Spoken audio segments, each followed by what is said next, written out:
కృపతోనే అనుక్షణం తృప్తి పొందెదను.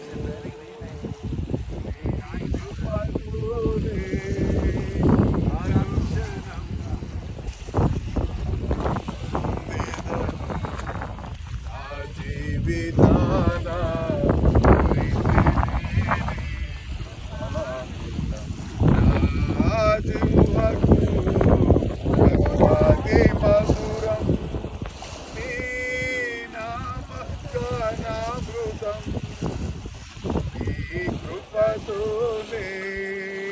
అనుక్షణం తృప్తి పొందెదను. నీ కృపతోనే అనుక్షణం పొందెదను. నీ దయను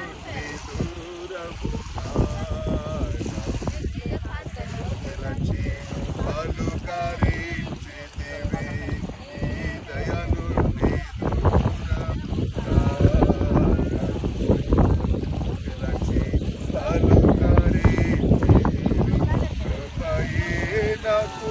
ప్రాకారము గల ఆశ్రయపురమయ్యెను. నీ కృప వీక్షణమైన నేనెలా మనగలను. కృపయే నాకు ప్రాకారము గల ఆశ్రయపురమయ్యెను. నీ కృప వీక్షణమైన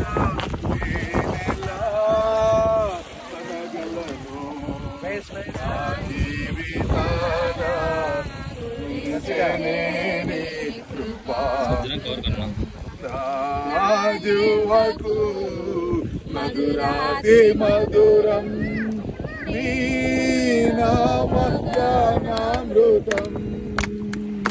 నీ కృపతోనే అనుక్షణం తృప్తి పొందెదను. నీ కృపతోనే అనుక్షణం తృప్తి పొందెదను. నీ సన్నిధిలో నివసించుదా ఏ అపాయము దరి చేరనివ్వవు. నీ సన్నిధిని నివసించుదా ఏ అపాయము దరి చేరనివ్వవు. కృపయేనా అడుగులు స్థిరపరచి బండపై నిలిపెను. నీ ఔన్నత్యమును తలచుచు స్తుతించెదను. కృపయేనా స్థిరపరచి బండపై నిలిపెను. నీ ఔన్నత్యమును తలచుచు స్తుతించెదను. నా జీవితాన కురిసిని నీ కృపామృతం. హల్లెలూయా హల్లెలూయా హల్లెలూయా హల్లెలూయా. ఈ దినము యెహోవా ఏర్పాటు చేసిన దినము. ఎందుకంటే మరి దినాన పరలోక రాజ్యంలో మరి 5 మంది వ్యక్తులు ప్రభునందు జన్మించడానికి ప్రభువు యవ్వన బిడ్డల్ని ఒక ముస్లిం కుటుంబంలో నుండి ఏర్పాటు చేసుకుని ఉన్నారు.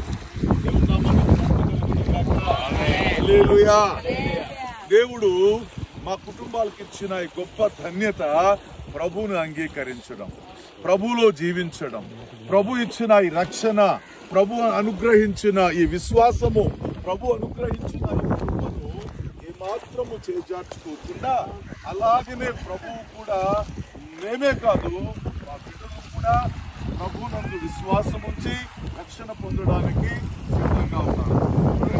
ఉన్నటువంటి దుర్భాషని, అలాగే గుల్షన్ని, అలాగే బషీర్ని, అలాగే రోష్నిని, అలాగే అమీర్ని ప్రభు ఏర్పాటు చేసుకుంటున్నారు. చూడండి,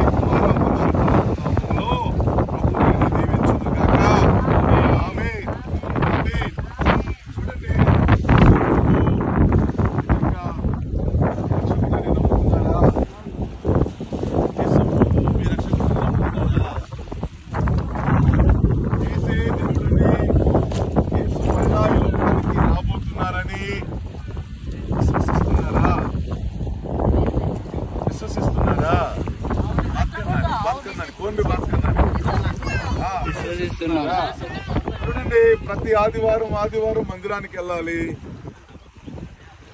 ప్రతి వారము ప్రభు వల్ల ప్రభు రక్తము తీసుకోవాలి.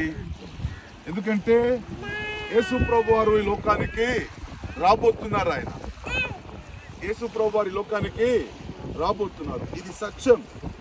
కాబట్టి ఆయన రాకడిని విశ్వసిస్తున్నారా? నమ్ముతున్నారా? రైట్. మీరు ఇచ్చిన ఈ సాక్ష్యాన్ని బట్టి ఇక్కడ దైవజనులు ఉన్నారు, రెవరెండ్ సైదోలి గారు ఉన్నారు, రెవరెండ్ పాస్టర్ మస్తానుల్ అన్న గారు ఉన్నారు. మరి వీళ్ళ ద్వారా మరి బాప్తిసాల కార్యక్రమం జరగబోతుంది. ప్రభు వాళ్ళని దీవించినట్లు మన కుడి చేతులు అందరూ ఎత్తండి. ప్రభు ఆ యవన బిడ్డల్ని ఆశీర్వదించినట్లు చిన్న ప్రార్థన చేద్దాం. తండ్రి స్తోత్రాలు చెల్లిస్తున్నాం. నజరేయుడైన యేసయ్యా వందనాలు, స్తోత్రాలు తండ్రి. అయ్యా ఈ దినాన ఈ బాప్తిసాల కార్యక్రమంలో మీరు ఉన్నందుకు స్తోత్రం. ఈ కార్యక్రమము తండ్రి మీ మహిమార్థముగా ఈ బిడ్డలకు ఆశీర్వాదకరముగా మీరు ఏర్పాటు చేస్తున్నారు. కాబట్టి నాయనా వీరి జీవితాంతము అయ్యా నమ్మకముతో, విశ్వాసముతో, యథార్థతతో, పరిశుద్ధతో నా తండ్రి జీవించడానికి వీరి హస్తాలు మీరు పట్టుకోండి ప్రభువా. మీరు అక్కడ పర్యంతము వరకు ఏ ఒక్కరు తొలగిపోకుండా మీరిచ్చే ఈ విలువైన, అమూల్యమైన, శక్తివంతమైన ఈ రక్షణను చేతబట్టుకొని ప్రతి నిత్యము మిమ్మల్ని స్తుతిస్తూ మందిరములో పచ్చని ఒలివ చెట్టు వలె ఉంటూ అయ్యా మీ కృపయందు నమ్మిక, విశ్వాసము కలిగి జీవించడానికి తగిన కృప దయచేయమని ఈ దినపు శ్రేష్టమైన ఆశీర్వాదాలు సమృద్ధిగా నీ బిడ్డలకు అనుగ్రహించమని యేసు నామములో ప్రార్థించి స్తుతించి అడిగి వేడుకుంటున్నాను తండ్రి. ఆమేన్. ఆమేన్. హల్లెలూయా.